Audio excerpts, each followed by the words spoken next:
Welcome to the BumbleKast. I'm your host, Ian Flynn, the Bumble King, and joining me as always is my Bumble co-host, Kyle, JCRB Krause. Hello. It's another Monday. Whee. That means it's time for some priority Q&A. Folks who have contributed via the Patreon, via Ko-fi, or as a YouTube member.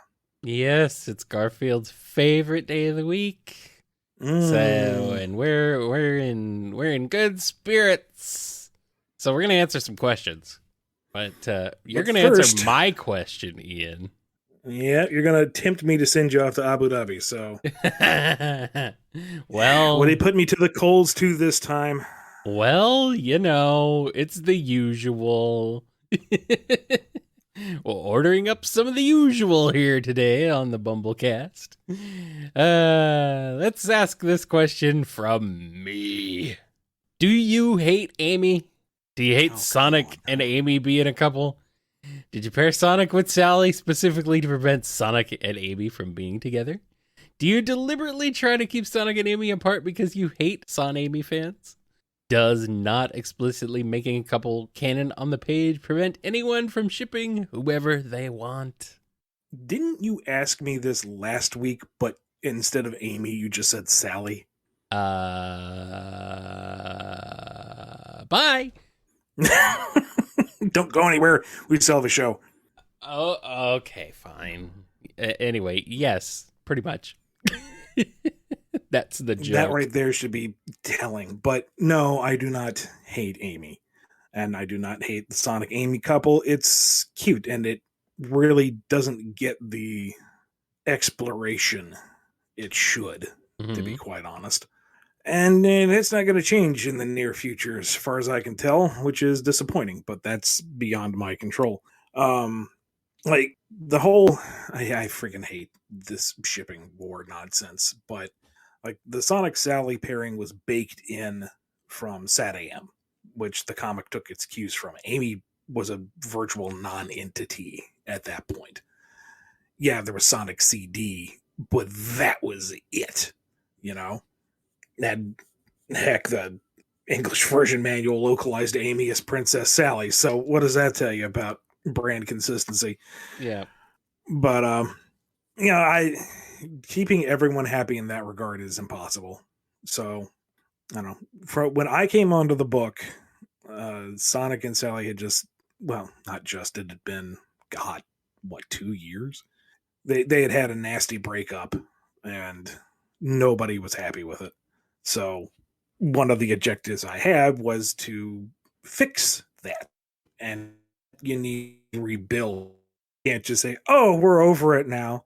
You need to rekindle it. You need to find the friendship again, and then find the romance again, and then build up from there. And once you've given the people what you want, then you roboticize Sally and make everyone go, no, because that's drama, and that sells books, and that's fun.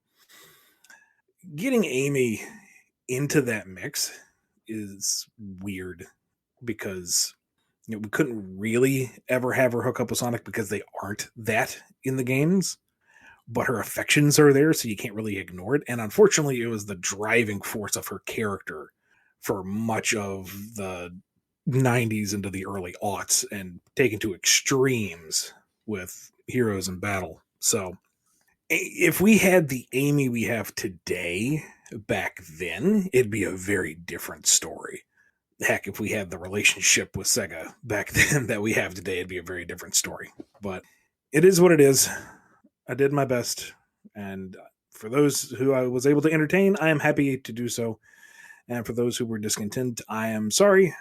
Hopefully you will enjoy what comes in the future. Alrighty. Well, I think that's enough shipping talk, except for any of the other questions that are involving shipping. So let's go ahead and get into the priority Q&A this week. We have a lot of Ko-fi questions. So let's dive right on into all of them. We're starting off with all the Ko-fi questions. First up, from Many Hats. Do you think the classic cast turned modern, or is it just an art style? Because of the adventure flashbacks and Sonic 4, I assume in the modern dimension they always look like they do. And Eggman is already a grown man, so him hitting puberty wouldn't make sense. I'm just imagining Eggman going through puberty, and it's very funny. I'm the Eggman. It's what I am. Something to keep in mind is that when Sonic Adventures showed those flashback moments, there was no concept of classic Sonic. You know, that was the new version of Sonic for that era. So there was no consideration for the past or things aging up one way or the other.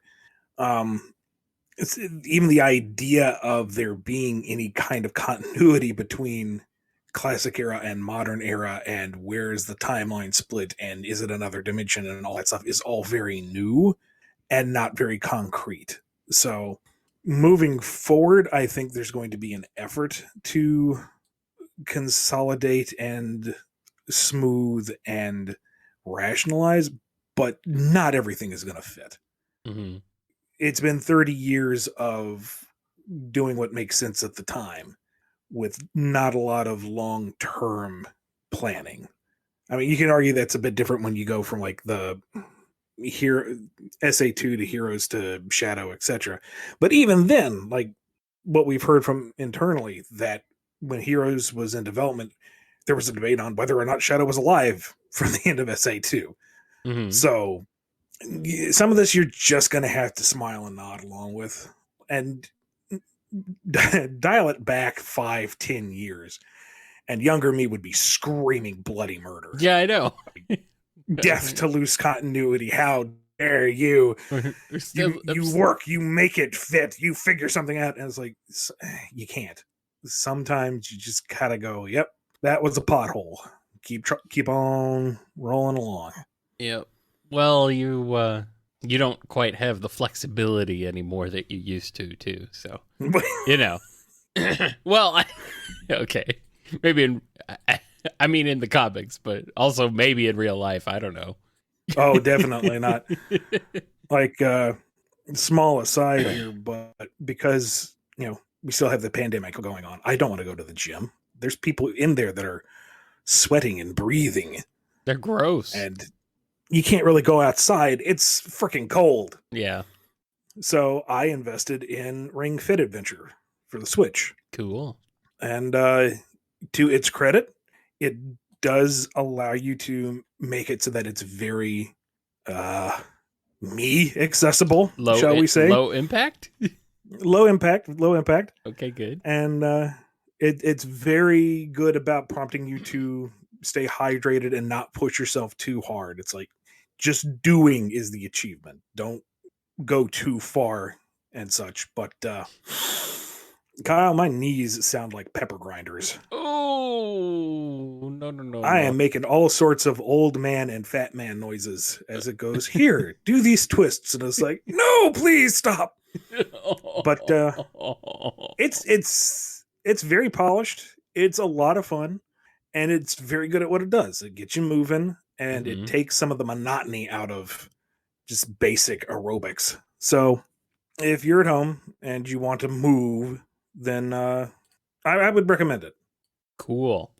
Is it for sale anywhere at this point still, or is it still like perpetually out of stock? Because that was a weird I was out running errands. I was near a GameStop, and they had one in the back. So nothing ventured, nothing gained. Weird. All right. Well, we got this one here from Scurvy Pirate Hog. Since we haven't seen it from the outside in IDW yet, what does Eggman's current base of operations, or HQ, look like exactly? And out of curiosity, what is your favorite HQ that Eggman has had over the years? For me, a toss-up between the Death Egg and Eggman Land. For the first part, you hold your horses. We are going to get to that in the nearest future. So stand by on that one. Nice. As for favorites, I mean, I'm kind of right there with you. The Death Egg is the Death Star, but it's still got a presence to it, The Death Egg is iconic. Especially when you're in Lava Reef Zone and it's like face down in the mountain and then it lights up and everything has been reactivated in the volcano. That's an incredible moment. Yeah. That's just freaking cool. And Eggman Land out of Unleashed is like the realization of Eggman's ego. It is the lethal death trap amusement park. It's quintessential Eggman. That's just neat. Right. Yeah. Um, Space Colony Arc is, I mean, it looks kind of goofy, but at the same time, so is the Death Egg. yeah, but like, was that always like that though? Because it was abandoned 50 years ago. Did like Gerald kind of design that on the sly and go, "Oh, does that happen to look like me? Hmm, I never noticed." Tee hee hee. Or did Eggman? Or did Eggman like retrofit it? Like he's looking at the Eclipse cannon going, you know what this almost resembles? My face. Put giant mecha mustache on it. It always resembles his face because he makes it resemble his face. He loves to put his face on everything. I wouldn't mind seeing a modern reinterpretation of the adventures of Base, because having a giant golden Eggman statue just kind of going, I'm here, is pretty on point. Yeah, it's funny. And the layer from Sat AM, I mean, it's a giant egg when you get down to it. The layer from Sat AM is like intimidating almost. It is, and it could be that nice little middle ground of, it's an egg. It's a giant egg for Eggman, but it also looks like kind of a spooky base. Of course, that's kind of what we did with the Egg Dome that turned into the Death Egg 2. That was the inspiration. So I guess that would be a little bit of a retread. But then again, how many Death Eggs have we had? So the real question is, how many haven't we had? It's probably easier to answer. Yeah, I'm with you. The Death Egg is legendary. I gotta go with that one. Next up, we got a question from Yoshimikman. Near the end of the Metal Virus saga, Sonic orders General to face Xena solo. Doesn't Sonic know the Deadly Six can control robots? Seems like the kind of boneheaded move on Sonic's part. A kind of boneheaded move on Sonic's part, I should say. Yeah, that was a last second Sega thing. Knuckles was supposed to be part of the team that went down and, got the emeralds back. And very late in the game, we got a note saying Knuckles would never leave the Master Emerald unattended, especially with Eggman and Metal Sonic present. And it's like, well, fair enough, but Emerald's there. That's why he's there to guard things. And go, nope, Knuckles wouldn't do it. But we had the outline approved. Knuckles isn't going to move. Okay, how do we rationalize? Gemerald is really bloody fast. He'll get up before Xena can take control of him. They're out of options, so it's the best they can do. Does that work? Maybe, maybe not. But ultimately, it got us that heartwarming moment between him and Cream. So, can we fall back on rule of cool? Does it count as cool? Is ripping your heart out cool? I don't know. Rule of, oh man. Does it work perfectly? No, I concede. But I tried to at least lampshade it a little bit. Oh man. Ian, you blame Sega yet again for your incompetence. Except, no, you justified it. But there's so many people who say that, like, keep blaming Sega for your inability. But, here's a question from Happy Times. Great work on the encyclopedia, Ian. I was wondering, were there any interesting Sonic facts you didn't know about until you started doing research for the book? No, nothing really springs to mind in terms of oh gosh, that's completely new to me. But there was a lot of refresher stuff like, oh yeah, I'd forgotten that. Or, yeah, that was a thing that's neat. Or, I didn't remember this thing actually had a name. But it was kind of fun to just go back and relive all things Sonic. Yeah. Here's one from Zenith. Phage and Infinite are both mask-wearing, digitally inclined, monochromatic villains. What if Phage took her place as wielder of the Phantom Ruby? How would she combine it with her existing powers to destroy the Resistance? That is absolutely horrifying. That would be absolutely horrifying. Because Phage's entire threat is digital. But the Phantom Ruby's virtual constructs that are indistinguishable from the real world. So she would be able to affect the real world from her server. And while she is lacking in imagination, she is lethally pragmatic. So you would have all sorts of geometric horrors just sprouting up within her area of influence. I would dare say she's worse than Infinite in that scenario. That would be really cool if we could still use Phage. Or Yeah. Phantom Ruby. Or anything. Ever. At all. Next up, we got a question from Joyce Stick. In the Sonic the Hedgehog universe generally, the typical naming convention seems to be name the species. Sonic the Hedgehog, Knuckles the Echidna, etc.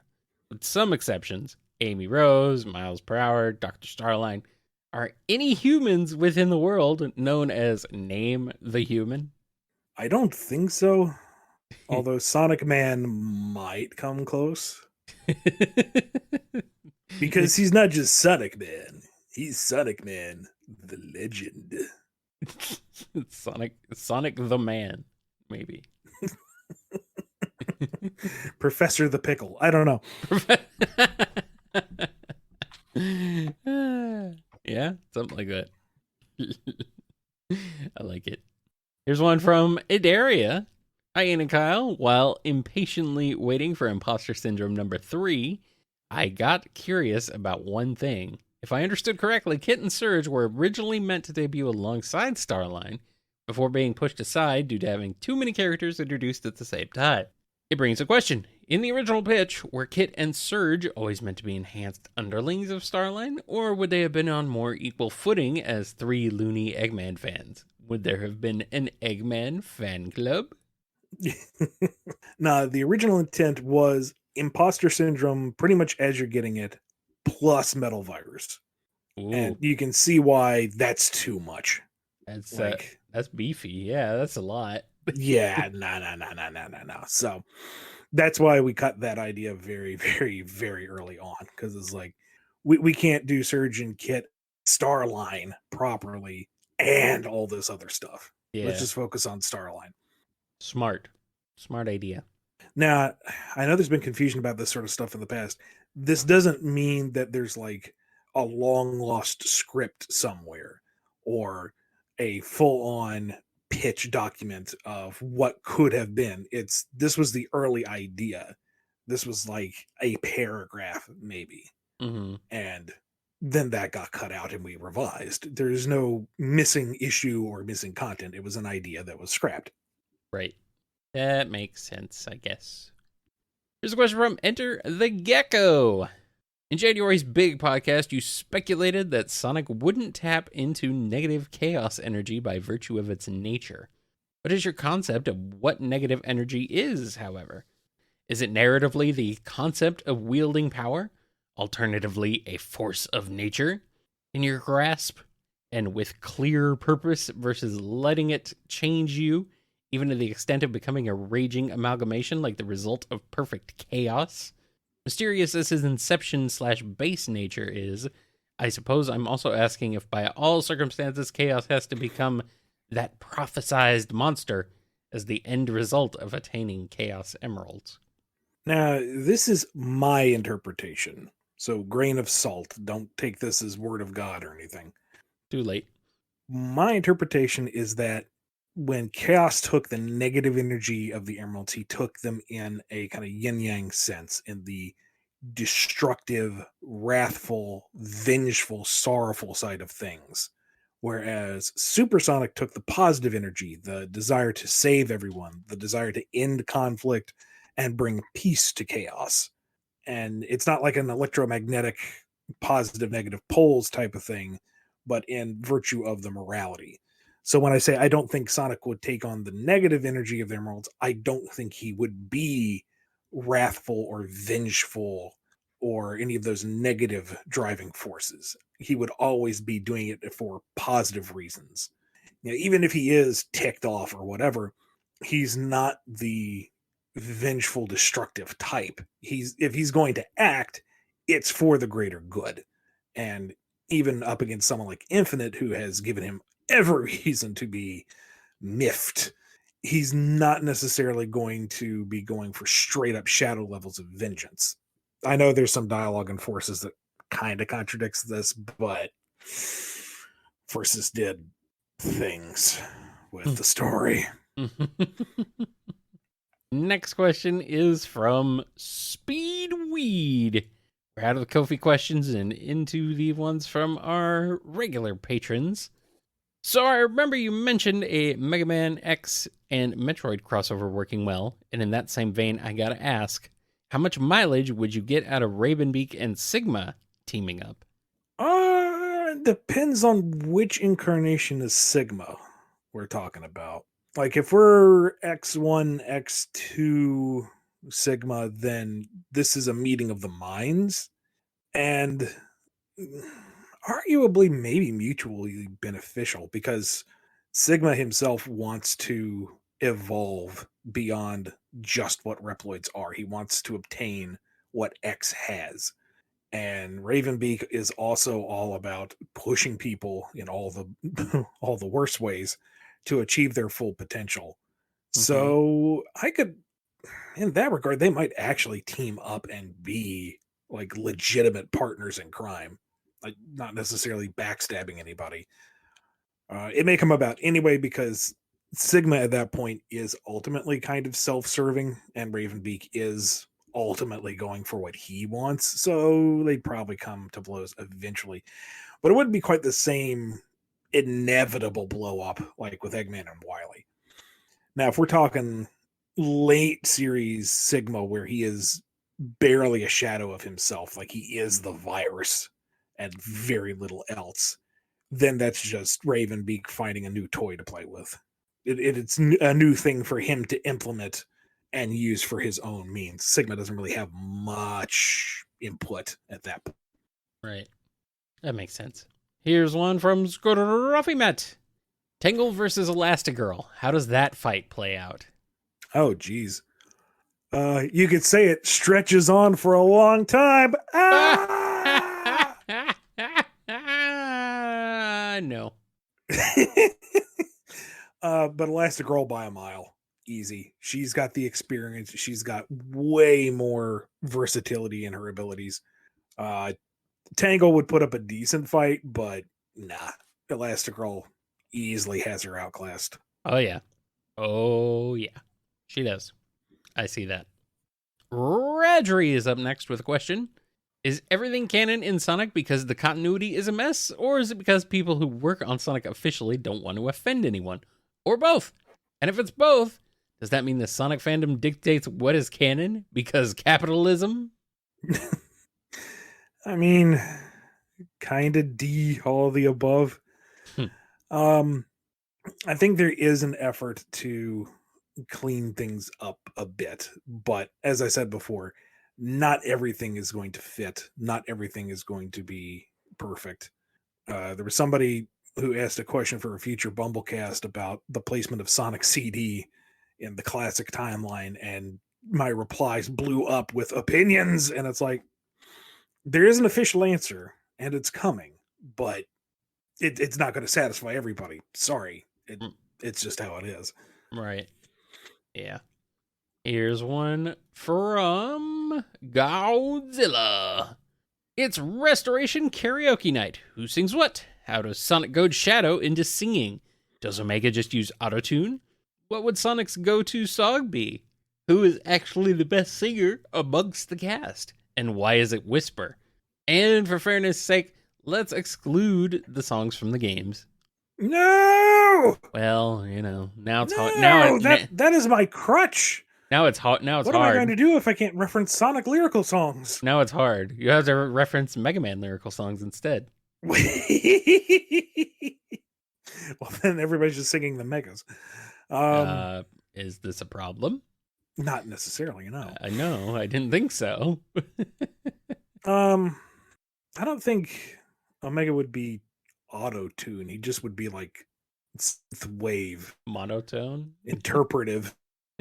He drops the bass and like half the place falls down. I like it. I mean, it's karaoke night. Nobody's going to be singing well, to be honest, until we get to Shadow, because Sonic's like, nah, it's cool, man. You don't have to do anything. We know that you're not that good at singing. I beg your pardon.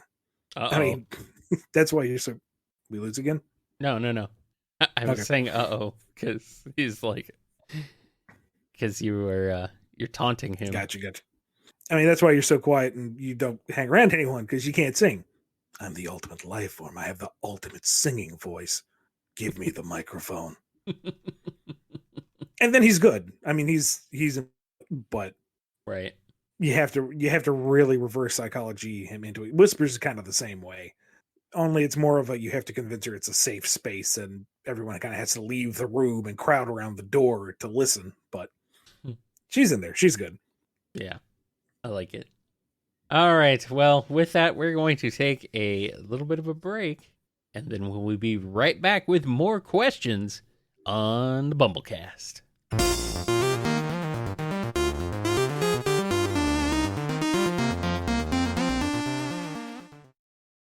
Let's dive right back in with more questions, starting with one from Pen Dulce, or Cypher, or whatever they would like to be called this time. I was wondering, how is Starlight when he falls ill? How's his attitude towards it? What kind of symptoms does he dread the most? And now that he has Surgeon Kit, would he let them aid him in that awful situation? Starline hates anything that's going to cut back on his productivity. Mm-hmm. So he is going to do the worst possible thing and try to work through it. Like, he will do every type of symptom control option just to keep functioning when he should just take the time to rest. And with Surgeon Kit around, he's going to be hyper paranoid about showing any form of weakness and is not going to let them see him at his worst. So it just becomes a comedy of errors where he's like, I'm fine. Just leave me alone. And Surge finds various ways to make things worse. Like she comes up with the idea that it's up to Kit to actually do it. You know, open up that package of Theraflu and reseal it with a laxative. I love Surge. She doesn't know why she does what she does, but she does it so well. Here's a question from Axis. With Valentine's Day approaching, I felt inspired to ask, if Sonic had to choose 3 girls from the games to go on a Valentine's date with, who would he pick, and what would their individual dates be like? Why does it only have to be girls? I mean, that seems to be how he leans. Oh, okay. I know. Although I guess if you ask other folks, they would have opinions on that. But we're just gonna keep. The question was 3 girls. We're just gonna keep it simple. Okay. Sonic isn't really the dating type anyway. Yeah. But if it's kind of like he has control of the situation, he dictates what the date would be. It would basically be adventures. Yeah, that's kind of what I figured. Like, let's go for a jog up that mountain type of thing. And with Amy, she would be a little disappointed it isn't a little more personal, a little more romantic, but getting out and moving and being energetic, it'd be fun. She'd get into it. Blaze, it would be a matter of convincing her to go outside. You can put the pin down. You don't have to work today. We're doing a fun thing. And she eventually warms up to the idea of, yes, you can go out and have fun and just be yourself. And Sonic and Tangle doesn't need any convincing. You want to run up the mountain? Let's run up that mountain. You want to run down the mountain? Let's run down that mountain. Yeah. That sounds about right. And I like it. Next question is from Wolfsbane. Scale theory.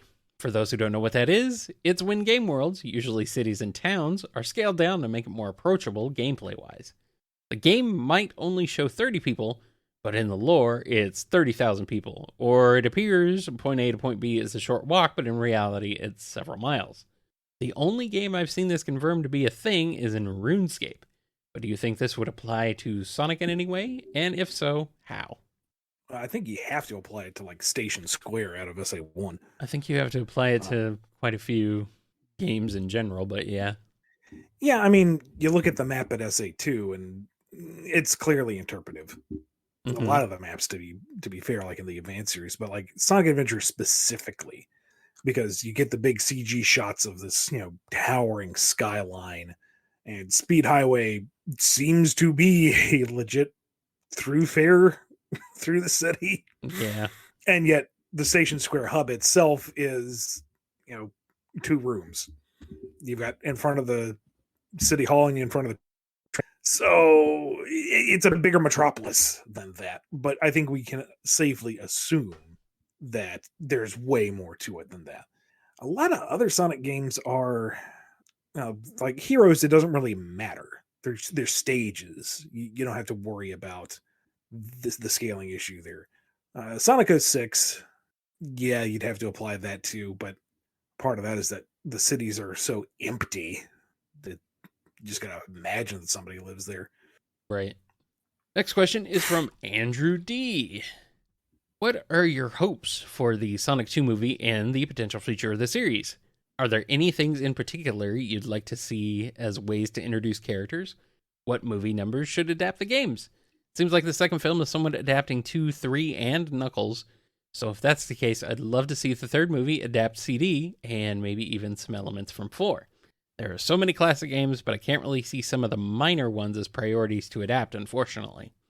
They'd probably jump right into Sonic Adventure by the 4th film. I am going to abstain from this one just because I know too much about things. So my idle speculation might strike a little too close to home. Kyle, what are your expectations? I could see this upcoming movie pulling in elements from Sonic Adventure, actually. The Master Emerald's involved. There's already been established that there's tribes of echidnas in Sonic's world. It's kind of right there. So, who knows? Maybe we will see the Sonic movie version of Tikal pretty soon. I don't know. Might be pretty cool. Numbering, I don't care. It doesn't matter. They don't need to align.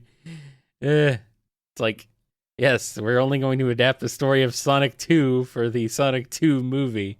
It's like, well, that movie was over in 5 minutes. Now what?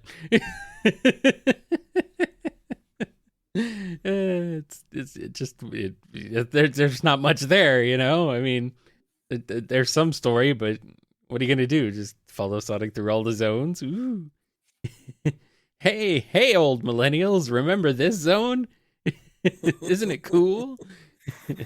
This looks like Hilltop Zone. You like that, right? You kids, you like that. Give us money. Other than that, I don't know. Would they bother adapting Sonic 4? I guess we'd see. Not like you gotta say, hey, this is from Sonic 4. Remember that game, kids? The one that didn't resolve its ending. Nah, didn't resolve its ending, and I don't even. Was it very well received? I don't think it was. No. Okay, I didn't think so. Yeah. I'm like one of the handful of people who will stand for episode 2, but that's about it. I mean, episode 2 was at least better than episode 1. Yeah. Which is not always the case. I enjoyed episode 2. I would play it again. It's not always the case. I mean, sometimes episode 2 gets worse. Just ask Star Wars. Yeah, that's pretty much it. CD adaptation would be fun, but we'll see. They got to put Amy in there. They got to put her in this one. They really should. Like, what the heck? What are they waiting for? All right. Here's a question from Dove. Does Tails play the Airwolf theme when he flies? Is it a world-specific version named Skyfox? Is Tails related to Star Fox? Am I being too silly with these questions? I'm not sure what the question is anymore. The answer is yes. Okay. Thank you, Kyle. The answer is yes. Yes. Is Tails related to Star Fox? Probably. Is it a world specific? James McCloud gets sucked into the black hole, pops out on Mobius, crash lands, starts a family. Black hole. And then he and Mrs. Prower get eaten by what? aporoids. Aporoids. Oh, okay. The bad guy bugs. Okay. Out of Assault. You know, those classic and endearing enemies. Assault. Everybody loves yes. The very, very well loved game Assault. Here's one from Pedanticat. Since you've talked about how multiple versions of Sonic would interact with each other, and other multiple versions of Eggman would interact, how do you imagine multiple versions of Amy interacting with each other? Would they all debate about which of their Sonics is the best? Or would they all just gush about what they love about their version of Sonic? And speaking of Sonic, how terrified would each respective Sonic be walking into a room and seeing multiple Amy's? I think it would be a rather wholesome meetup, to be perfectly honest. You've got modern Amy and Boom Amy, who are very proactive and very self-assured. And you have classic Amy, who's just starting to come into her own. So now she's got like two bigger sister role models to kind of follow up on. Is there another really iconic version of Amy? Fleetway. Oh yeah, Fleetway. Thank you. Mm-hmm. Man, Fleetway Amy goes hard. You'd have modern and classic kind of going, damn, girl. Take a few lessons from you. Yep. And they like all band together and uproot the Eggman Empire by themselves. Yeah. I mean, the three of them plus classic, geez, oh Pete. Yep. That'd be frightening. You got range, you got hammers, you got variable mysticisms. That's a tour de force. I'm being told there's Sonic X Amy. There's 90s manga Amy.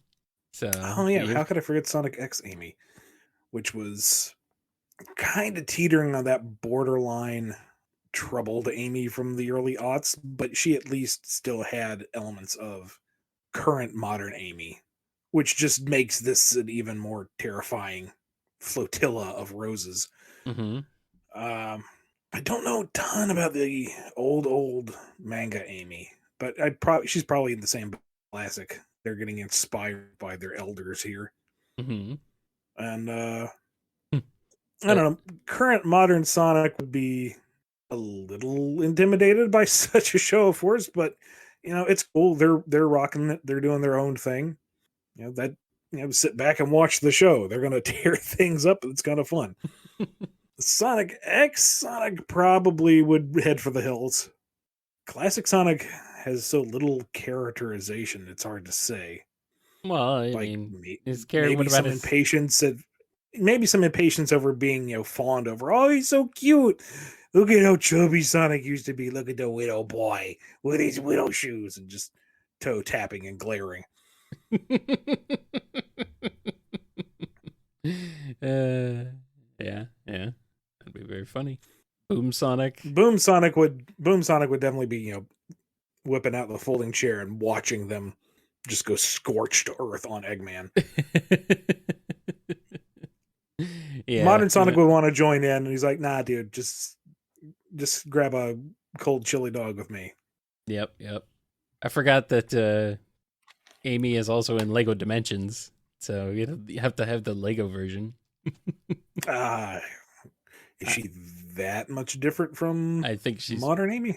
Probably just modern Amy, but with it, but with Lego. Just blocks. Just a Lego person, All right. Here's a question from Sonic. I recently had a discussion on Twitter about how Nega Wisp become Nega Wisps. I think they become them when drained of their Hyper Go-On, while the other guy thought the transformation was caused by them being angry. What's the official word? Well, the word that's given in the game and the animation, which is they're drained of their Hyper Go-Ons. It's a plot point. Cool. I mean, you're right. You have the game canon and the animation on your side. Your friend is wrong, empirically. Sorry, friend. Now you must fight to the No, death. there is no fight. It's done. No. I mean, now physically, you must fight No. to the death. No. It's murder. It's murder No. time, Ian. What are you doing? Stop it. Ian, it's murder time. Don't take away No, murder time. absolutely not. Don't take away murder time from me. It's the only thing I have left. We don't want to lose a patron potentially. No murder time. Oh, okay, fine. Here's a question from Noni. Had a question about the Drogoon main cast. Say they have to involve themselves in small talk for whatever reason. Do any of them have a go-to story or joke in conversation in order to break the ice with another person? Let's see here. Wind is not really one. For small talk, she would be the one you have to break the ice with. But if you're talking about like Drogoon history, you're talking about weapons, you're talking about any good fights they've had lately, or history, historical locations, then you'd kind of open her up. Foreign he doesn't think he's one for small, kind of guarded, but he'll go on and on if you get him on a topic that he's interested in, and you just kind of want him to stop now. You didn't want him to go this far, and it's been an hour. Just shut up. Jobon has a million. He is the gregarious one of the group. He's got a story for everyone. He knows a guy everywhere, and he has a story about them. It's no problem. And Lissy is just an adorable, pure chatterbox. You will either have her asking a million questions about your story, or she will tell you any story that she just came up with on the fly. But she's just going to babble, and you don't want to ask her to stop because she's just too cute. Mm-hmm. Next question is from Jams. So, in the Sonic X comic, we get to see Sonic react to what a real hedgehog looks like. Unleash showed us that our Earth animals also live on Sonic's world. So my question is, do you think Sonic and Co. have seen their respective realistic animal versions in-game/IDW? How do you think the general population, Mobians/humans, think of the distinctions between the realistic-looking animals and the cartoony small animals/Mobians? Again, this is my interpretation. Do not take this as canon. But I imagine that humans and animals, Mobians, we'll call them Mobians, humans and Mobians have coexisted for a long time, so it's just kind of like that Tolkien fantasy universe where you got humans and elves and dwarves and orcs, and they're just around. They just are. It's like, oh, it's one of you. That's not weird. It's a talking animal because I've grown up knowing the fact that they're talking animals. And by virtue of that, having the incarnations is the same as us looking at chimps and apes and other distant genetic relatives. Is like, okay, that's an ape like me, but it's not like me because it's an animal. Well, we're both animals, but you know what I mean. It's one of us has a level of sapience that the other does not. So right. It's not like you go to the zoo and you say, oh, it's an exhibit of people. It's an exhibit of gorillas. You can make that distinction. There's that divide. So you go to the pet store and yeah, there's a hedgehog, and there's also a hedgehog running the counter. And that's fine because that's just how the world works. It's just how it is. Sounds good to me. And our next question is from Joey the Sonic fan. Ian Flynn, when you wrote Karaoke the Rabbit, did you base her personality on Harley Quinn? Because I've noticed some similarities, like their flirty attitude and the way they act like airheads and talk like little girls. No, I based it off of like the 2 frames of animation that her boss sprite had and just tried to extrapolate from there. She seemed kind of, I don't know, half asleep in some of this stuff, and I didn't want to go for yet another typical sultry, flirty villainess because we've seen a million of those over the years. Just wanted to give her something a little aloof, something just a tiny bit disconnected from reality, just for something a little different. Yeah, that makes sense. I like that. Making things a little, changing things up a little bit. And we got a question from Off. A wooden girl sits inside a wooden house. Is the house made of flesh, or is she made of house? That is Belle's existential crisis. She screams, for she does not know. It's the answer is yes, I assume. Yes. Is the house made of flesh? Yes. Is she made of house? Yes. Like I always say, don't think about it too hard. Don't think about it too hard, Belle. Don't think about it. And our final question. I don't think this is really a question, really. I mean, it kind of is. It's a request. This is from Solaris Stain. I have a challenge question for you, Ian. Considering that you worked on a comic with talking fluffy animals for years, I figured this would be inevitable. Can you say this line doing your best impression of a cute, fluffy animal? I'm not going to read it because I want you to say it. Okay. I mean, we have people paying for me to do a whole episode as Dr. Starlight. I guess this VA thing is kind of taken off. Didn't know it'd go in this direction, but let's see. Voice of a cute, fluffy animal saying, Nachos, roar, ugu. Here we are. That's it. And that's the end of the show. And that's What a note to end the BumbleKast on. Absolutely. Oh no, the chat hates it. Don't hate it. It's just a fluffy little animal. What's wrong with a fluffy little animal? Yeah. I think I don't know if you heard that from the other side of the room. I did not. What did she say? No, Aaliyah just says unnecessary. I mean, it is. It is unnecessary. You got to give the people what they want, even if it's just one person. I mean, are you sure they even asked for that? I don't know. Is that what they is that what they were asking for? Where is Solaris? Hey, you play with fire. You get here we go. Oh, yeah. Okay, they're in the chat right now, and I think they're happy with it. They want you to say ooh woo. No, we've said it twice. That's enough. What I will say though is a big thank you to all the patrons who make this show possible.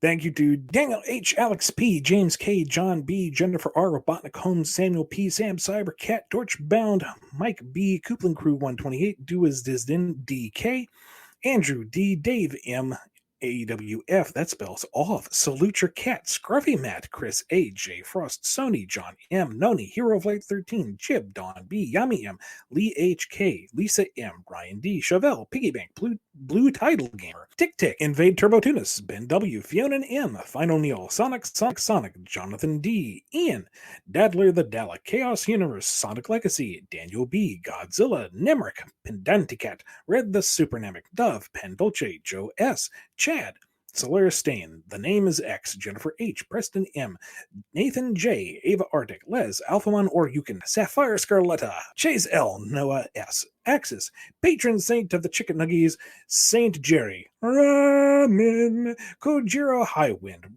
Professor Rye, Cameron H., Red W., Callum Q., Owen B.D., Kimiko, Radry, Xanderoni the Painter, Scurvy Pirate Hog, Joey the Sonic Fan, Just a Mountain Soul, Turbo Crooker, Maddie H., Lewis J., Ty H., In Zephyr, KJB, Mox, Rusty Cook, 4 Sonic Fan, Techno Cinema, Nature 14, and Tails, Dreamboatin, Chaos Voltage, The Roosevelt, Lacey M., I'm assuming I'm saying that right. Lacey, please correct me if I'm wrong.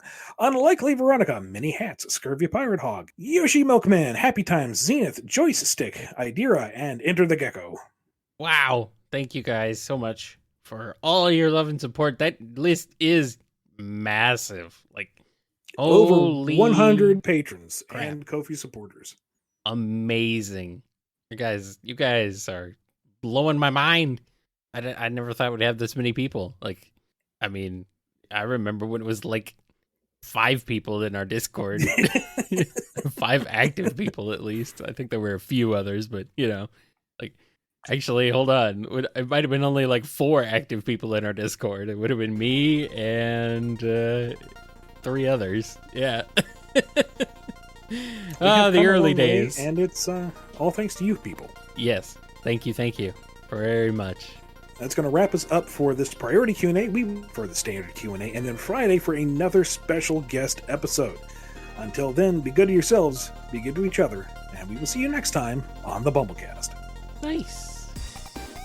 Took it. Okay. Yeah. Because you okay? I'm fine. Yeah. Go ahead. Sorry. Okay. I read that. I didn't know I was cutting out again. I read that weird. No, it wasn't. No, it's me. You Go want to ahead. read it again? No, I'm good. Okay. You've been listening to the BumbleKast, a co-production of Bumble King Comics and the KNGI Network. Original theme music composed by Ken Coda Snyder. Remixed intro by T-Lopes. Find out more information, along with podcast feeder links, MP3 downloads, and more at bumbleking.com and kngi.org.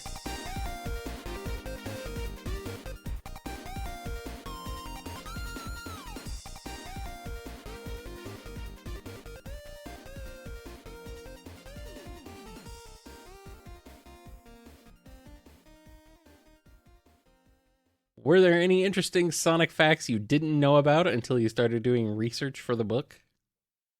No. Okay. Did he die? Ian, where are you? Nope. I killed him. Up. Signs of life. You there? Nope. No, the truckers got him. Come on. There we go, maybe. There we go. Truckers got you. Beep, beep. All right.